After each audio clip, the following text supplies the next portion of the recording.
So good afternoon student. आज हम लोग देखने जा रहे हैं, कल हम लोग देखे हुए थे find the direction of kinetic friction, है ना। वहीं से आज हम लोग कुछ और क्वेश्चन को देखते हैं, फिर आगे हम लोग देखेंगे मैग्नीट्यूड ऑफ काइनेटिक फ्रिक्शन, है ना। तो देखो यहाँ पे कुछ इस तरीके से ब्लॉक गिवन है ना ब्लॉक ऑन ब्लॉक, और उसके सब अलग अलग जितने भी ब्लॉक है सबका अलग अलग यहाँ पे वेलोसिटी गिवन है ना। अब बोल रहा है आप बताओ काइनेटिक फ्रिक्शन का डायरेक्शन ए पे क्या होगा, बी का डायरेक्शन किधर की ओर होगा और सी का डायरेक्शन किधर होगा। हम एक एक करके यहाँ पे देखते हैं, है ना। अगर मैं लिखूँ फॉर ब्लॉक ए, है ना, अगर मैं फॉर ब्लॉक ए के लिए काम करूँ, फॉर ब्लॉक ए, है ना, आप क्या बोलोगे। अगर मैं यहाँ पे ए पे, है ना, ए पे देखो यहाँ पे जितना भी वेलोसिटी है वो मैं पहले लिख देता हूँ। ये क्या है 1 मीटर पर सेकेंड ए पे गिवन है ना वेलोसिटी। अगर मैं यहाँ पे रिलेटिव वेलोसिटी लिखूँ, है ना, velocity of A with respect to B, तो मैं यहाँ पे क्या बोलूँगा, बी को आप रेस्ट में मान लो और ए पे बी का वेलोसिटी को अपोजिट डायरेक्शन में ट्रांसफर करके और वेक्टर के तरह ऐड कर दो। यही काम करोगे आप, है ना। कल भी मैं ये बात बताया हुआ था, क्या करोगे, बी को आप रेस्ट में मानोगे, है ना, और बी का वेलोसिटी को ए के ऊपर ट्रांसफर करोगे अपोजिट डायरेक्शन में, ठीक है, और वेक्टर सम, है ना, वेक्टर सम करके आप इसका रिलेटिव वेलोसिटी, है ना, लिख सकते हो। तो अगर मैं यहाँ पे बात करूँ तो देखो बी का वेलोसिटी किधर की ओर है ना, 1 मीटर पर सेकेंड के ही डायरेक्शन में है। तो अगर मैं ए पे ट्रांसफर करूँगा तो कुछ इसके अपोजिट डायरेक्शन में ये आ जाएगा, क्या, ए पे बोलो, है ना, और ये आ जाएगा 2 मीटर पर सेकेंड। तो अगर आप relative velocity of A with respect to B लिखते हो तो कितना हो जाएगा, 1 माइनस 2 मीटर पर सेकेंड बोलो, है ना। तो ये कितना आ जाएगा, माइनस का 1 मीटर पर सेकेंड, मतलब रिलेटिव वेलोसिटी का डायरेक्शन, है ना, क्या हो गया। अगर मैं यहाँ पे बात करूँ तो रिलेटिव वेलोसिटी का डायरेक्शन कैसा, इधर की ओर, है ना। रिलेटिव वेलोसिटी का direction, velocity of A with respect to B, ये इधर आ गया।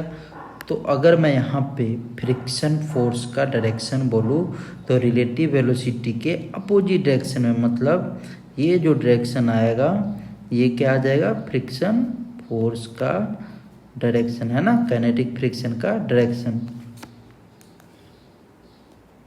एफ की काइनेटिक फ्रिक्शन का डायरेक्शन, ठीक है। ये आ गया, है ना, kinetic frictions of A with respect to B, A with respect to B, ठीक है। अब देखो अगर मैं बी पे बात कर रहा हूँ, है ना, तो बी पे देखो आप फॉर ब्लॉक बी, है ना। तो अगर मैं बी पे बात करूँगा, पहले जो भी है यहाँ पे वो बी पे आप लिख दो, है ना, ठीक है। बी पे देखो इधर की ओर, है ना, इस डायरेक्शन में अगर मैं यहाँ पे बात करूँ राइट साइड में कितना है, 2 मीटर पर सेकेंड इसका वेलोसिटी गिवन, है ना। अब देखो यहाँ पे फ्रिक्शन फोर्स, है ना, पहले से लग किधर की ओर लग रहा था, यहाँ पे अगर मैं बात करूँगा तो फ्रिक्शन फोर्स इस डायरेक्शन में एक लग रहा था फोर्स, है ना, अपर पोर्शन पे, जैसे कि इक्वल एंड अपोजिट न्यूटन्स के थर्ड लॉ से मैं ये बात बोल सकता हूँ ना कि जो फ्रिक्शन ए पे लग रहा है उसके अपोजिट डायरेक्शन में, है ना, बी पे लगेगा उतने ही मैग्नीट्यूड का। तो फ्रिक्शन फोर्स ऑफ के, है ना, ए विथ रिस्पेक्ट टू बी इस डायरेक्शन में लगेगा बोलो, है ना।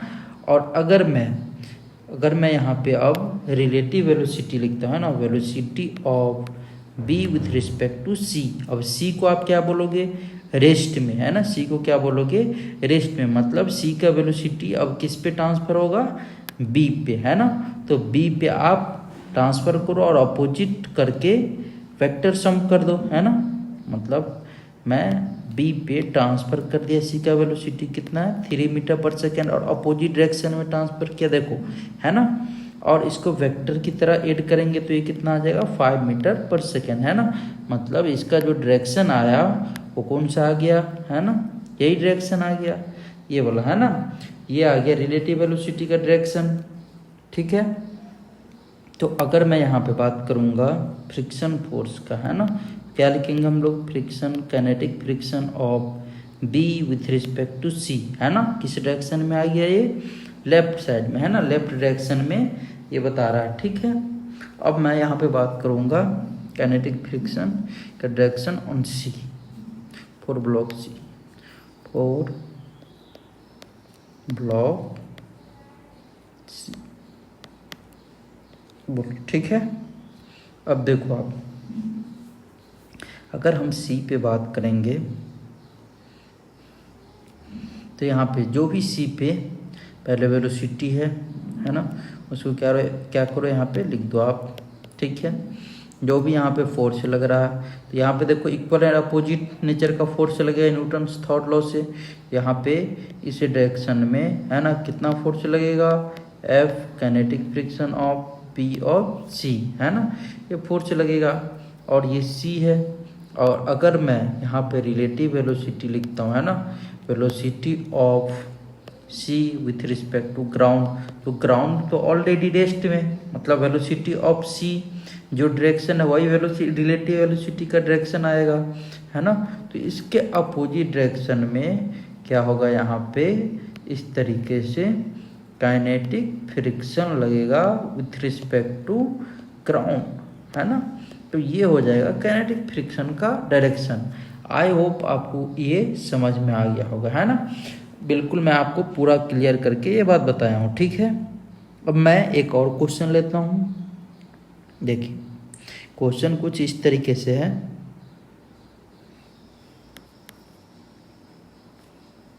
ये एक व्हील है ना, एक व्हील है, ठीक है, और ये है कंटैक्ट सरफेस इसका।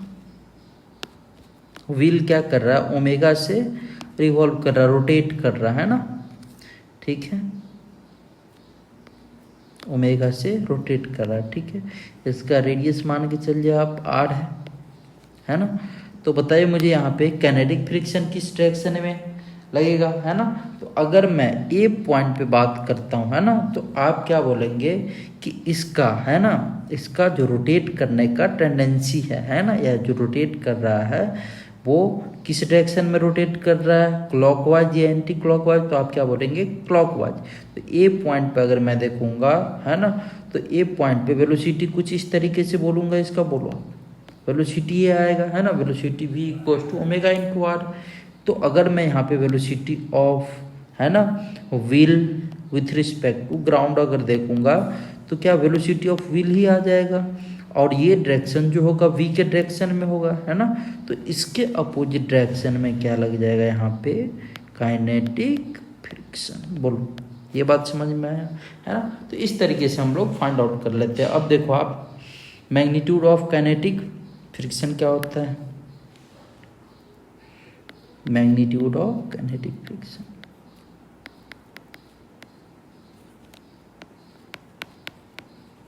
Magnitude of kinetic friction, kinetic friction, ठीक है। मान के चलिए कि ये कोई सरफेस है ना, और यहाँ पे एक ऑब्जेक्ट को मैंने प्लेस कर दिया, एक ऑब्जेक्ट को मैंने क्या किया, प्लेस कर दिया इसके ऊपर, है ना। अब देखिए ये सरफेस और ये ब्लॉक, है ना, दोनों के बीच में क्या है, कॉमन सरफेस है।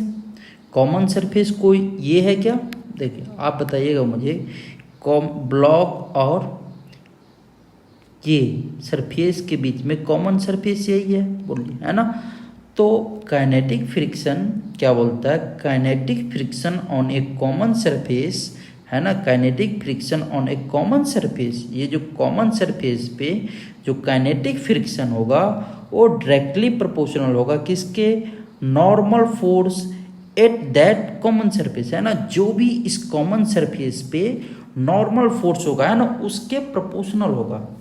फिर से समझिए, ये बात बोल रहा है काइनेटिक फ्रिक्शन जो भी होगा इस कॉमन सरफेस पे, कॉमन सरफेस का नाम मैं ए देता हूँ। तो काइनेटिक फ्रिक्शन जो भी होगा इस कॉमन सरफेस मतलब ए पे, वो डायरेक्टली प्रोपोर्शनल होगा, है ना, किसके, इस कॉमन सरफेस के, है ना, इस कॉमन सरफेस के नॉर्मल के, इस कॉमन सरफेस के नॉर्मल के, है ना, ये डायरेक्टली प्रोपोर्शनल होगा। तो ये बात मैं लिखता हूँ यहाँ पे। देखिए अगर मैं यहाँ पे बात करूँगा तो इस ब्लॉक का वेलोसिटी इस डायरेक्शन में आप v मान लो, और इसका नॉर्मल कुछ n इस तरीके से होगा, है ना, नॉर्मल n इस तरीके से होगा, ठीक है। और इधर की ओर क्या होगा, ये F काइनेटिक फ्रिक्शन, है ना। तो क्या आप बोलोगे यहाँ पे, kinetic friction on A common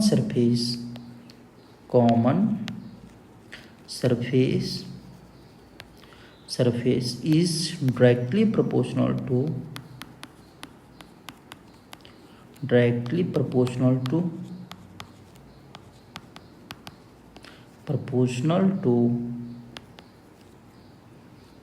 normal force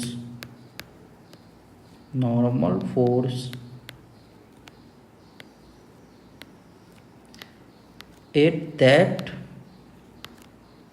common surface, है ना, कॉमन सरफेस के अलोंग, है ना, जो भी कॉमन सरफेस के अलोंग जो भी काइनेटिक फ्रिक्शन होगा, है ना, वो डायरेक्टली प्रोपोर्शनल होगा नॉर्मल फोर्स के, है ना, जो भी इस कॉमन सरफेस के, है ना, इस कॉमन सरफेस पे जो भी नॉर्मल फोर्स होगा उसके डायरेक्टली प्रोपोर्शनल होगा। तो अगर मैं यहाँ पे बात करूँ तो ये बात भी मैं लिख सकता हूँ कि काइनेटिक फ्रिक्शन, है ना, kinetic friction is directly proportional to normal at that common surface.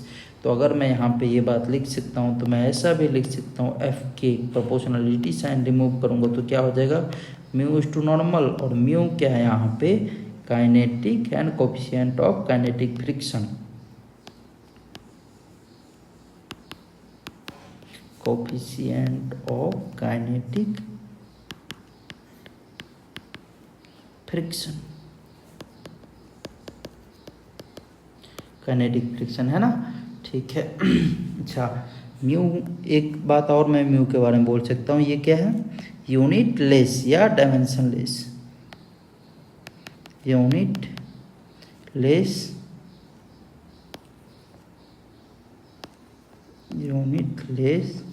या डायमेंशन लेस, है ना, ठीक है। इसको आप ऐसे ही बोल सकते हैं म्यू के, ठीक है। अब देखो मैं यहाँ से थोड़ा सा आगे और बात करता हूँ, म्यू के का जो वैल्यू होगा, है ना, वो क्या होगा, ग्रेटर देन इक्वल टू 0। अगर ये म्यू के इक्वल टू 0 हो गया, इसका मतलब क्या हो गया कि ये कैसा सरफेस हो जाएगा, स्मूथ सरफेस, है ना, सरफेस, ये स्मूथ सरफेस हो जाएगा, ठीक है।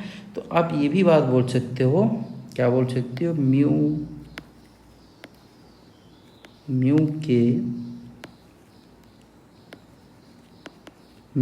के इंक्रीज अगर करूँगा तो रफनेस क्या होगा, इंक्रीज होगा,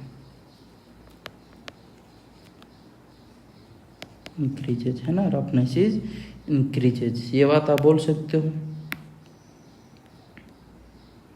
अब देखो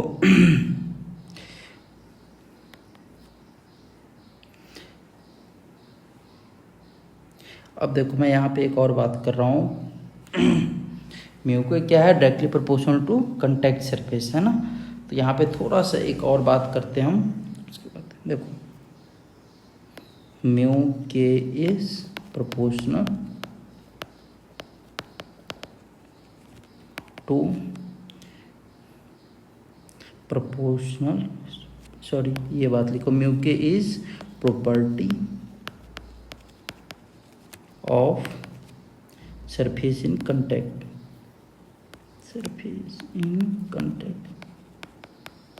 है ना। अब देखो मैं यहाँ पे थोड़ा सा बात कर रहा हूँ इससे आगे, जैसे कि इस तरीके से नॉर्मल एक्ट किया, ये नॉर्मल एक्ट किया, है ना, और कुछ इस तरीके से, है ना, ये फ्रिक्शन फोर्स एक्ट किया, बोलो, है ना, और इन दोनों के बीच में, है ना, इन दोनों के बीच में क्या होगा, ये जो रिजल्टेंट होगा, है ना, उसको हम लोग क्या बोलते हैं, इन दोनों के बीच में जो रिजल्टेंट होगा, है ना, रिजल्टेंट, इसको क्या बोलते हैं हम लोग, कंटैक्ट फोर्स। इसको क्या बोलते हैं, रिजल्टेंट को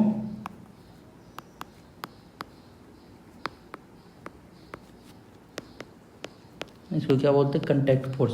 कंटैक्ट फोर्स का, है ना, कंटैक्ट फोर्स को हम लोग क्या करते हैं, रिजॉल्व कर देते, कंपोनेंट कर देते हैं। एक तो वर्टिकल डायरेक्शन में, है ना, नॉर्मल के अलाउंग, दूसरा इसको पैरेलल टू दी, है ना, फ्रिक्शन फोर्स, है ना, इसको हम लोग क्या बोलते हैं, कंटैक्ट फोर्स। ठीक है, तो कंटैक्ट फोर्स अगर मैं यहाँ से देखूँ, है ना, तो contact force R equal to कितना हो जाएगा, R equal to root under normal का स्क्वायर प्लस फ्रिक्शन का स्क्वायर, है ना। नॉर्मल कितना, नॉर्मल इक्वल टू कितना है, अगर मैं यहाँ पे नॉर्मल लिखूँ तो नॉर्मल कितना आ जाएगा,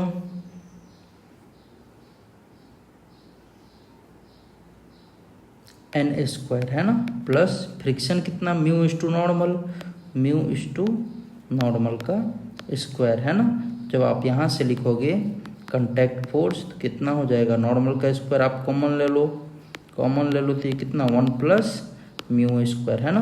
बाहर भी लिख सकते हो R equals to n root under 1 plus mu square, 1 plus mu square, है ना। तो कुछ इस तरीके से ये कंटैक्ट फोर्स आएगा, है ना।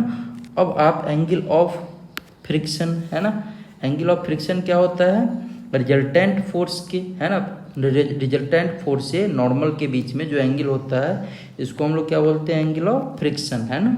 यहाँ पे कितना है, लेमडा, है ना, तो lambda is equals to angle of friction. क्या होता है ये, angle between resultant force and normal, angle between resultant force and normal, है ना। तो जब आप ये एंगल लिखोगे तो क्या लिखोगे, tan लेमडा इक्वल्स टू क्या लिखोगे आप, एफ के बाय एन, है ना, ये बात लिखोगे एफ के बाय एन। तो यहाँ पे लेमडा इक्वल्स टू क्या, tan इनवर्स एफ के बाई एन, एफ के कितना, है ना। जब आप ये बात लिखोगे तो एफ के कितना आ जाएगा,